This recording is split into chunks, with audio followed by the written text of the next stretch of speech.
যে দুনিয়াতে যে ব্যক্তি শয়তান মানুষ শয়তান, তার সাথে জিন শয়তানের যোগাযোগ থাকে। বিশ্বাস করেন না? দুনিয়াতে যে ব্যক্তি মানুষ শয়তান, তার সাথে জিন শয়তানের যোগাযোগ থাকে। একটা হাদিসে এমনও পড়েছিলাম আমরা স্টুডেন্ট লাইফে, আল্লাহ রাব্বুল আলামিন যখন কোনো আদেশ নাজিল করেন তখন ফেরেশতারা সেটা নিয়ে ডিসকাস করতে থাকেন আসমানে, এবং জিন জাতি প্রথম আসমানের কিনারা পর্যন্ত পৌঁছে যায় এবং সেখানে গিয়ে কানে শ্রবণ করার চেষ্টা করে কি নিয়ে আলোচনা করা হচ্ছে। যদি কোনো একটা সংবাদ তাদের কান পর্যন্ত চলে আসে, তাদেরকে বিতাড়িত করার জন্য আল্লাহ রাব্বুল আলামিন উল্কাপিণ্ড ছোড়েন।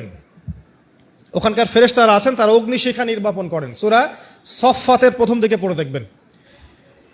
এই জিন দুনিয়াতে যে কবিরাজ বা তান্ত্রিক বা জাদুকরের আন্ডারে আছে, সে এসে তাকে জানিয়ে দেয় এই হতে যাচ্ছে। তখন সেই তান্ত্রিক এই সত্যটার সাথে আরও 100টা মিথ্যা জড়িয়ে জনগণকে বিভ্রান্ত করে। তখন তার কথা ফলে যায়, মানুষ মনে করে যে তান্ত্রিক অনেক বড় কিছু হয়ে গেছে।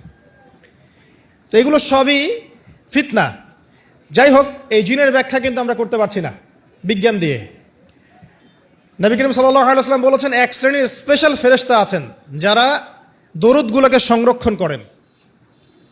আমরা যে কথাগুলো বলছি রেকর্ড হয়ে যাচ্ছে না? আজকে থেকে 100 বছর 200 বছর আগে মানুষ এটা কল্পনা করতে পারত? আমরা এখন যেখানেই মুভ করছি, সিসি ক্যামেরা, ভিডিও, এটা সেটা, স্যাটেলাইট, এগুলো আছে না? আজকে থেকে 300 বছর আগে মানুষ এগুলো বিশ্বাস করতে পারত?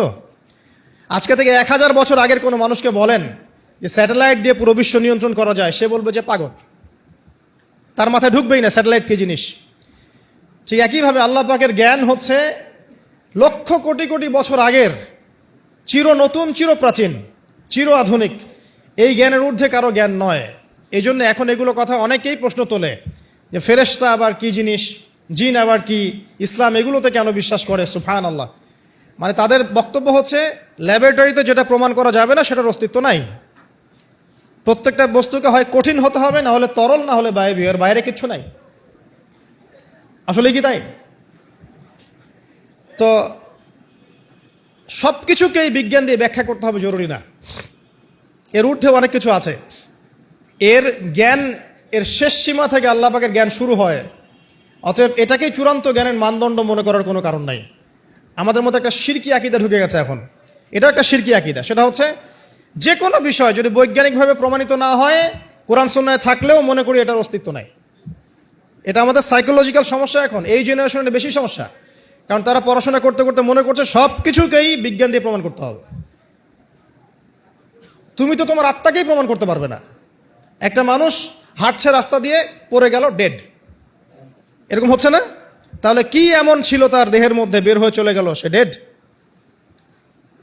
বলবে হৃদযন্ত্রের ক্রিয়া বন্ধ হয়ে মারা গেছে। তো ক্রিয়াটা বন্ধ হলো কিভাবে? কে হুকুম করলো? কার আদেশে বন্ধ হলো? কে নিয়ে গেল রুহটা, আত্মাটা?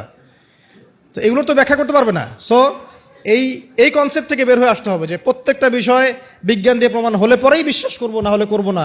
এটা ঠিক নয়। কোরআন এবং সুন্নাহ যা আছে এটা চূড়ান্ত। এর বাইরে যা আছে এটা যদি কোরআন সুন্নাহর সাথে মিলে যায় আমরা গ্রহণ করব, কোনো সমস্যা নাই। কিন্তু না মিললে আমরা কোশ্চিনকালও সেটা মানতে রাজি নই।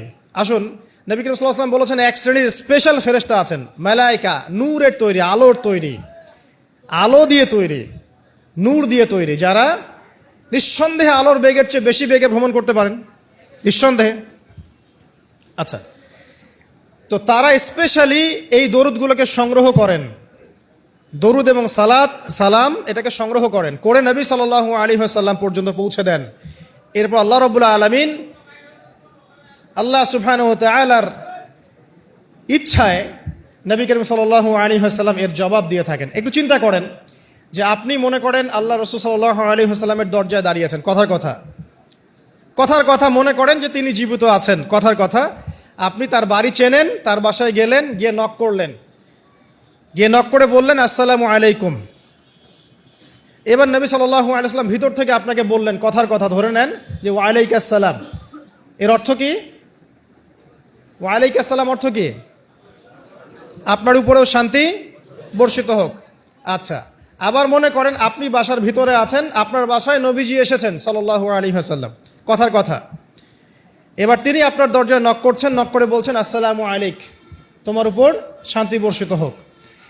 তো নবী সাল্লাল্লাহু আলাইহি ওয়াসাল্লামের এই যে দোয়া, তোমার উপরে শান্তি বর্ষিত হোক, এটা যে যত বেশি পাবে তার জীবনটা তত সুন্দর হবে না? অতএব যে ব্যক্তি যত বেশি দরুদ পাঠ করবে, যত বেশি সালাত প্রদান করবে নবী সাল্লাল্লাহু আলাইহি ওয়াসাল্লামকে, ইনশাআল্লাহ তাআলা সে সচ্ছল হবে, টেনশন ফ্রি থাকবে, সুখে শান্তিতে পৃথিবীতে বসবাস করবে ইনশাআল্লাহ। আর সুখ বলতে আমি শুধুমাত্র চাকচিক্য বোঝাচ্ছি না, বাড়ি গাড়ি স্ট্যাটাস বোঝাচ্ছি না। সুখী হওয়ার জন্য টাকা যথেষ্ট না। অনেক সময় দেখবেন কোটিপতি মানুষ সুখী নয়, একজন ভ্যান চালক সুখী। সুখ টাকা দিয়ে কেনা যায়? সুখ বলতে মনের সুখকে বোঝানো হচ্ছে। আল্লাহ পাক আমাদেরকে বোঝার তৌফিক দান করুন।